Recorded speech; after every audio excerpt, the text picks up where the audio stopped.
এখন আরেকটা স্টিকার বসাইলে এটা নতুন মেয়াদের হয়ে যাবে কিনা। এই জায়গায় তেলাপোকা কেন থাকবে? একটা দুটা না, অনেক তেলাপোকা।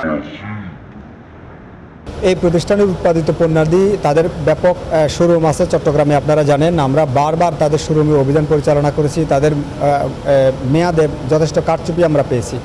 এমনকি পাউরুটিতেও তারা যথাযথভাবে মেয়াদ দিচ্ছে না, সেটাও পেয়েছি।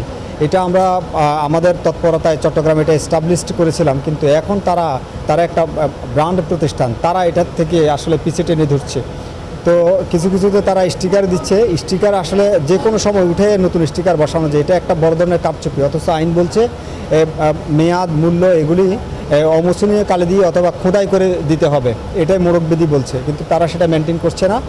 আর এখানে আমরা সেজন্য তাদেরকে বারবার আমরা নক দিয়েছি, তাদের শোরুমের মাধ্যমে তাদেরকেও অবগত করেছিলাম, তারা কর্ণপাত করেনি। আজকে এসে আমরা সেসবের সত্যতা দেখেছি যে তারা তাই করছে।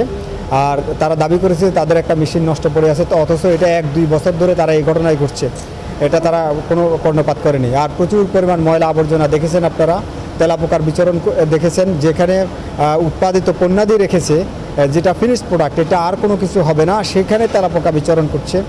খাবারে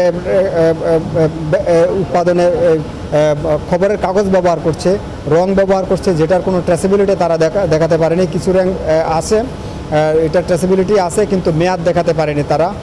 আর কিছু খাদ্যপণ্য আছে, এগুলো কখনো ঢেকে রেখেছি বলে আমাদের কাছে মনেই হয়নি। আর এটাতে বিভিন্ন উপকরণ যেমন পোকামাকড় এগুলি পাওয়া গেছে, তারা এটা অস্বীকারই করে পোকা। পরে একটা সময় জোর দিয়ে সবাই মিলে যখন সাক্ষী গ্রহণ করলাম, তখন তারা স্বীকার করে। আরও কিছু উপকরণ পাওয়া যায়, এটাকে তারা মশলার উপকরণ বলে এটা দাবি করে। তারপরে আমরা যখন ভালো করে পরীক্ষা করে ওনাকে বললাম, তখন এটা ধাতব বলে উনি শনাক্ত করলেন।